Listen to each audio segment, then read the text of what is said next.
Hello, welcome back to my channel, and the topic of this video will be a little different because I'll be talking about films. So in fact, this will be a film recommendation where I'll be talking about some of my top favorite ones.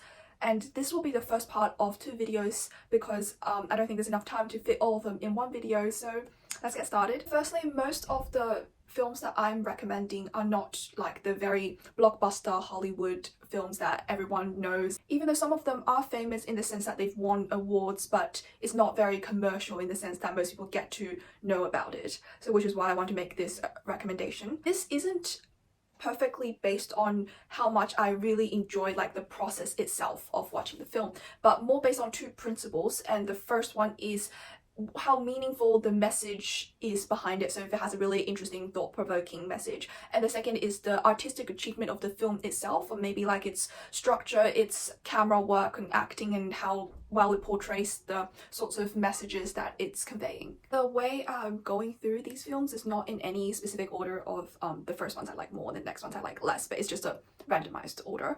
So I'm going to start with a film called Dans la Maison. Excuse my French pronunciation if it's incorrect.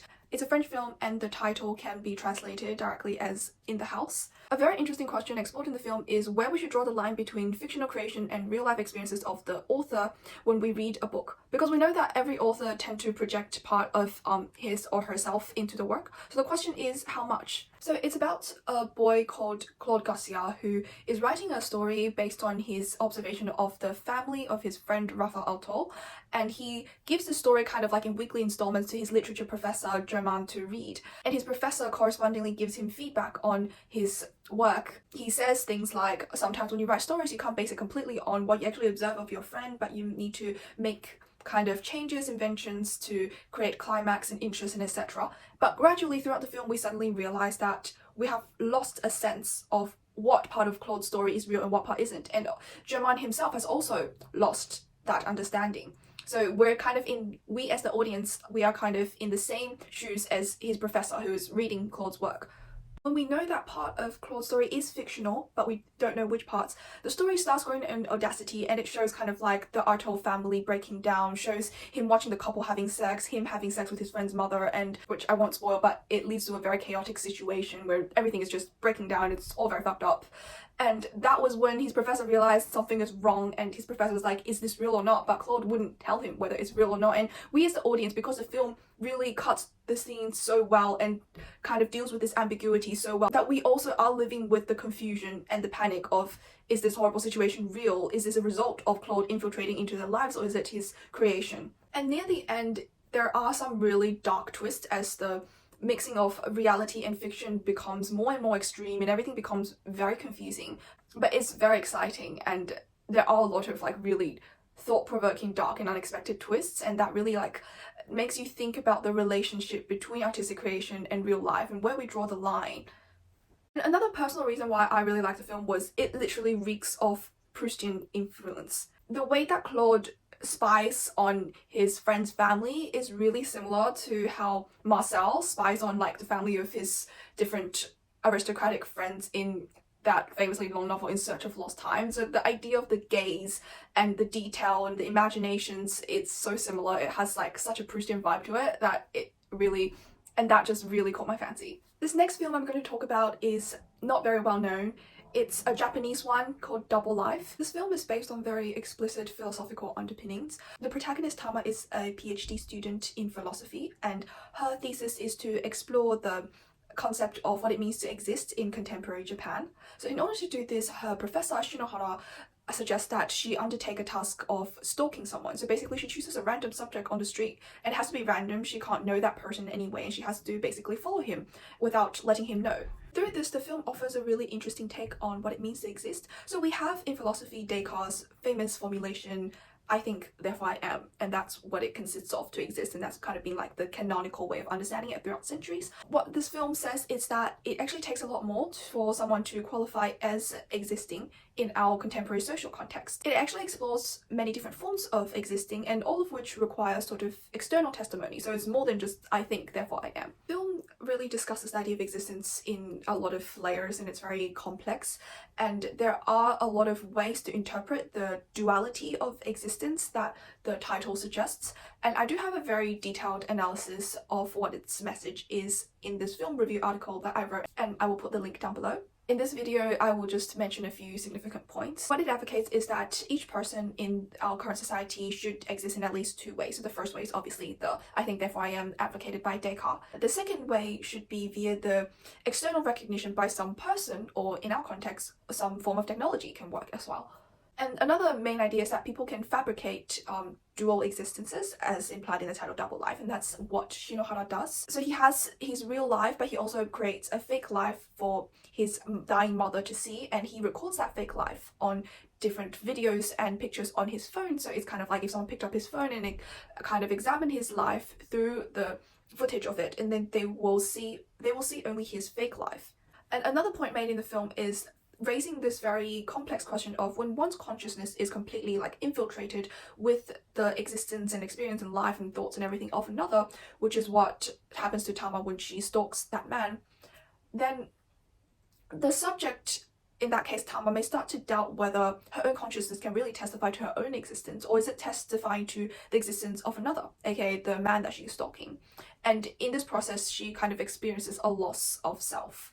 And that was a very profound message that rings in the film. The next film I'm going to talk about is called Labyrinth of Lies. It's a German film set 15 years after the end of World War II. This film is another one of those kind of Holocaust remembrance and reflection films. The protagonist is called Johann Radmann, and he's a prosecution lawyer. And throughout the film, his goal is to divulge and bring to trial different Nazis who have committed war crimes. So he represents this younger generation in Germany who were old enough to know something about the war and the war crimes, but they weren't old enough to really know about the extent and precisely how many people were involved in Nazi membership in their everyday civil society. The film charts his shocking realization that almost every older generation person that he knows in his life has been in some way involved with the Nazi party, and what the nation is suffering from is a sort of collective amnesia about their past and people about their own past involvement in the Nazi party. Throughout the film, what Johann was really motivated by was an obsession to capture Dr. Mengele, who was one of the doctors who did those very inhumane medical experiments on the concentration camp prisoners. And this doctor, he escaped to Argentina, and Johann was really obsessed with tracking him down. He eventually, in the film, he never was able to successfully capture Mengele, but in the process of doing so, he is gradually kind of encountered with the shock of realizing that different people infiltrating all sorts of aspects of his life were all former Nazis. This included his own father and the father of his girlfriend Marlene. I really like the climax of the film. He stumbles through different people in his life, and then because he's found so many former Nazis around him, now whenever he encounters someone, he thinks they must have some sort of involvement with a Nazi, and he kind of has this breakdown of paranoia and despair. The key realization as he recovers from that period of breakdown was that he realized he could not forever fixate his life on discovering and trying to discover people who were former Nazis and trying to bring everyone to trial, because otherwise he'd be trialing the entire country. He needs to stop being so extremely fixated on drawing a very precise line between the good and the bad people, because it's a very unrealistic and tormenting way of how he would structure the people around him. The film ends with him participating in the open trial of former Nazis, and by that time he has reached the revelation that he should stop trying to demonize everyone who were involved in the Nazi party and drawing this clear line between if you're a Nazi, you're a horrible person, and if you weren't, then you're a good person, and dividing his treatment of people in such way. He has adopted a more forward-looking perspective on doing things that he thinks could compensate people who suffered under the Nazis. I really appreciate this message because it's saying that they were people who did wrong. And even though some people, obviously they did really horrible stuff, but there were other people who kind of just participated in the party for their own survival's sake, and they didn't really actively do that much wrong. There's a line between you are just an absolute demonic, horrible person, and you're someone who did wrong, and you could kind of become a good person again and become just a normal civil society citizen if you just kind of compensated for what you did in the past. The next movie I'm going to mention is a pretty famous one. It's Marriage Story. And I think it's one of the best films about the nature of intimate relationships, family and divorce. It's so painfully realistic. It basically charts the divorce process of an actress called Nicole and her husband Charlie, who is a theatre director. And a key contention in their divorce procedure is the custody of their son Henry. I think this film most powerfully portrays kind of like the double-sidedness of intimate relationships, because you're so close with someone and you obviously are close with them because there are so many things about them that you love and appreciate and they've given you so much, but in the same time, because you're so close, you're able to see so much bad and awful aspects of them. You're walking a fine line between loving and hating them precisely because you're able to see those really amazing and really bad sides of them. When this relationship reaches a tipping point, which was for them, it was the moment that they decided to take divorce procedures. It's like all the good side really flips over and then you just see all the bad sides of each other, and you're able to kind of you're able to hurt each other in the most horrible ways precisely because of your former intimacy. And I think it also really powerfully portrays the experience of a young child caught in his parents' divorce battle. So what made me feel really upset was the fact that Henry kind of ended up being like a prop between them. The case becomes kind of like him spending equal time with his parents becomes a sort of performance that he needs to undertake, both for legal purposes and for the purpose of his parents kind of like vying for his love. And obviously they all want his custody because they love him. Their departure was good, but in the process it inevitably turns into a sort of like performative task that he needs to do, even though like he's just unwilling and he's tired, but he has to put on that act. And during this whole time he really is largely confused and very passive. A most powerful climatic scene in the film was when Nicole and Charlie, they had this huge fight. They shot the most horrible accusations and obscenities at each other in their moment of rage, but then after that peak, they both really break down and start crying because they were absolutely horrified at what they said to each other, because they really used to love each other so much. And the truth is they still do continue to love each other, just that in the moment they didn't realize so. And their breakdown really shows how, despite the fact that they seem to really hate each other and think the other person is the most horrible person in the entire planet in that moment, the thing that fundamentally underlies their relationship, even in the process of divorce, is their love for each other. And the film further emphasizes this idea of underlying love connecting them, and of course with their child Henry, is that it starts with Charlie and Nicole having written each a letter telling the other person like all the aspects that you're amazing at. Love about Nicole. She is a mother who plays, really plays. What I love about Charlie, he loves being a dad. He loves all the things you're supposed to hate, like waking up at night. She knows when to push me and when to leave me alone. He never lets other people keep him from what he wants to do. Dad, you're too far. I know. It's not easy for her to close a cabinet. He's incredibly neat. She's brave. He's brilliant. And then it ends with Charlie and Henry reading the letter that Nicole wrote for him because Nicole didn't want it read out in the beginning of the film. And this echo really says that even though we've gone through this entire fight and trauma throughout the film, we have started with love, and then when they have actually divorced, we still end with love. So the last film of this video is called Burned by the Sun. It's a Russian film, a relatively older one. It was filmed in 1994. The background is the political purge of 1936, so the Stalinist era. Kotov, the protagonist, is a colonel and he's very well respected politically and militarily, and the film really displays that, such as him being loved by the villagers and him holding a great authority in the army. And he's also said to have personal ties with Stalin, which is why he had this prestige. And because of this, he's able to support a really large family, and they're at their summer vacation. When the purges were happening on a big scale, his family weren't that concerned with it because of his position. They felt relatively safe.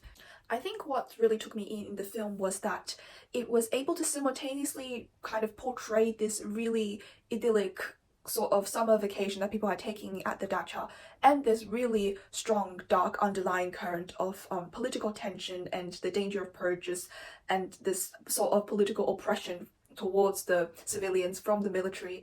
And these two kind of vibes are able to simultaneously coexist. So the plot follows that during the summer, a man called Mitya, who used to be the lover of Kotov's wife and a family friend of theirs, comes to stay with them, and the family all welcome him and they spend a lot of time being with him, and all the children, the relatives, all love him. But he actually comes with the mission, because it's part of the NKVD, he comes with the mission to arrest Kotov on certain political charges. Kotov knows that Mitya is here for that, but he thinks it's fine, he could go with Mitya, which is what he does eventually, because he knows that he has personal ties with Stalin. He says if by the time that he gets to like the headquarters, he'll definitely be able to clear himself. So throughout the time that Mitya spends with the family, there is really powerfully this sense of impending doom that's looming over the entire family, and this is like superimposed on top of all their joyful scenes. And on top of this political tension, there is doubly this another tension of personal resentment because they're all in love with the same woman between Mitya and Kotov, and I think the film really carries on those two different lines of tension so well. And I think this is the key point that impressed me the most about the film, that it's able to portray the powerful undercurrents lying scenes of domestic bliss and harmony. And particularly the ending is quite depressing, and I won't really spoil it, but I would just say that it powerfully emphasizes how no one is safe from the political purges of the Stalinist era, and no matter what great military feats you've done, no matter what position you hold, it's kind of like when Stalin wants you gone, you can just be gone. And it's this idea that no matter how personally close you are, for political reasons, anyone can turn on you. And this is exactly the climate of mutual suspicion and distrust that really permeated the country in that era. So these are the 5 films that I'm recommending in this video. I hope that if you watched it and you found any of these interesting, please go try these films. They are amazing. And there will be a part 2 coming with another 5 films.